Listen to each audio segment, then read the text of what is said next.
This couple, the main couple, they're kind of giving me 1,000 Autumns and Ballad of Sword and Wine vibes. Like, this couple is getting those couple vibes. I don't know why. I'm like halfway through this book and it is just giving 1,000 Autumns Ballad of Sword and Wine. I'm just saying.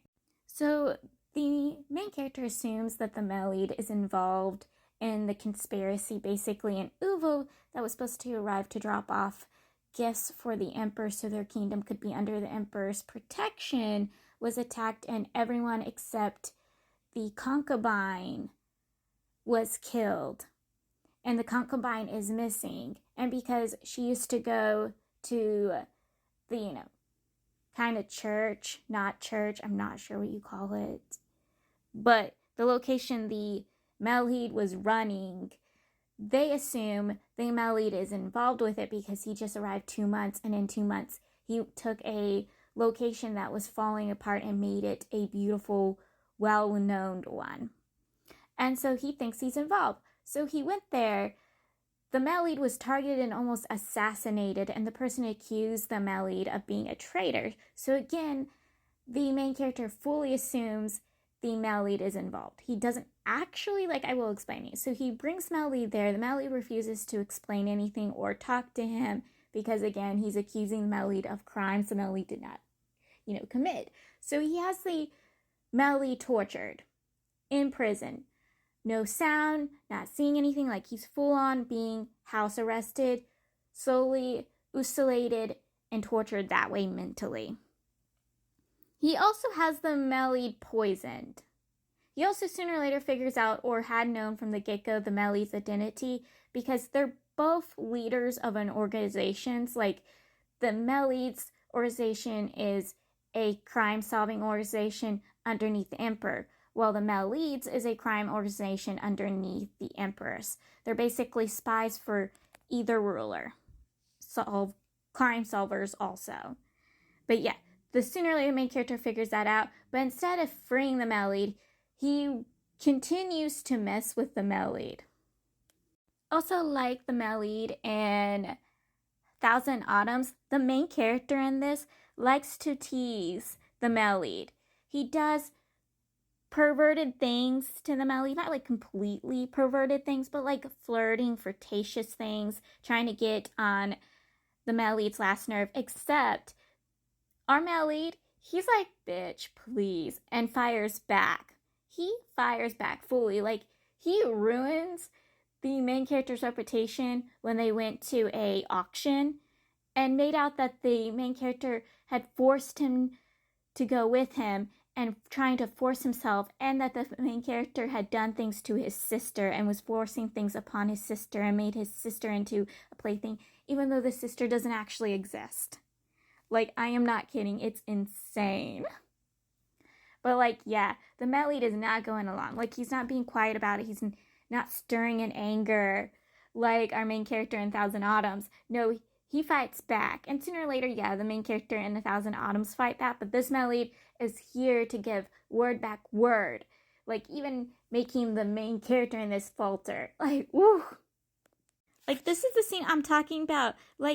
Oh man, pretends to be a scandalized, abused maiden and slaps the hell out of the main character. And I'm sitting there laughing my head off. I absolutely loved it. I am not kidding. I loved it.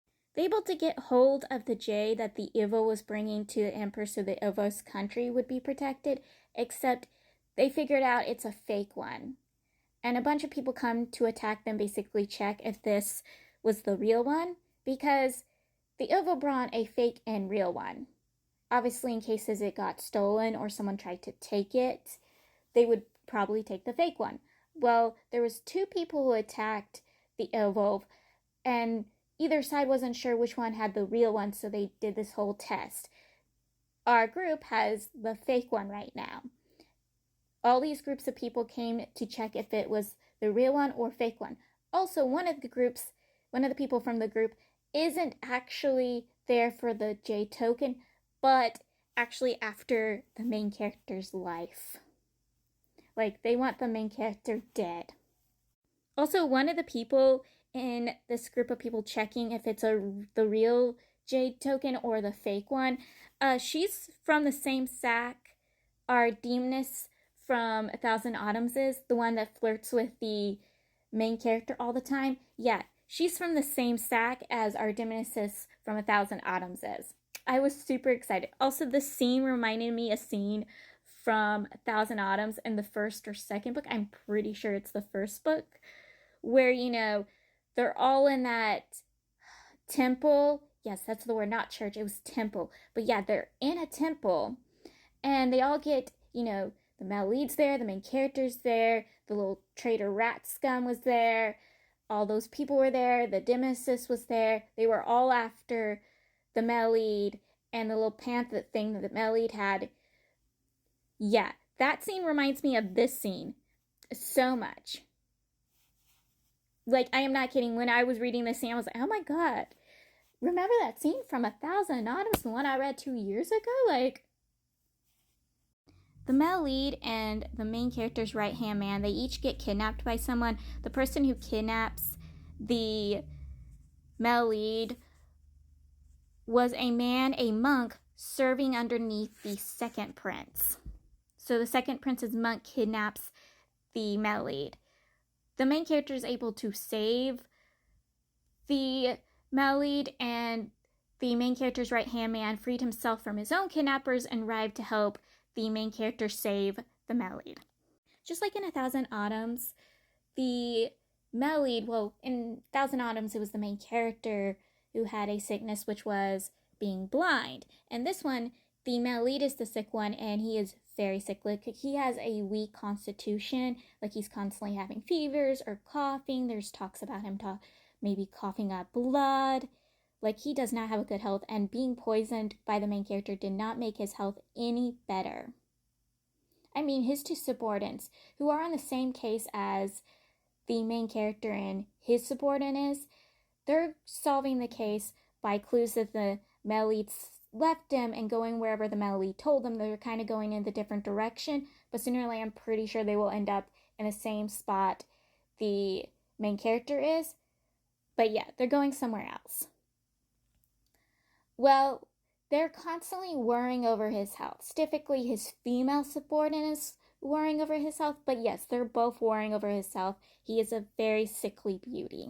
This is a scene where the main character accuses the male lead of disguising himself as a concubine to trick the Ovov. And the male lead goes, I am not good enough to pass off as a woman. I'm not beautiful enough to pass off a woman, but you can. And I'm like, honey, you are giving goth mommy goddess vibes. I am not getting, doesn't he? Like, he could totally pass as a woman. Like, his facial structures is every beautiful goth woman I ever seen. Like, he is so beautiful. Like, he put a little bit of makeup on. I'm pretty sure anyone would believe he was a woman. Because he's so gorgeous. Like, he's so beautiful. Like, when I saw the cover of this book, I was like, hello, mommy. Like, come on. He's absolutely beautiful. He's giving goth mommy or goth goddess days any day.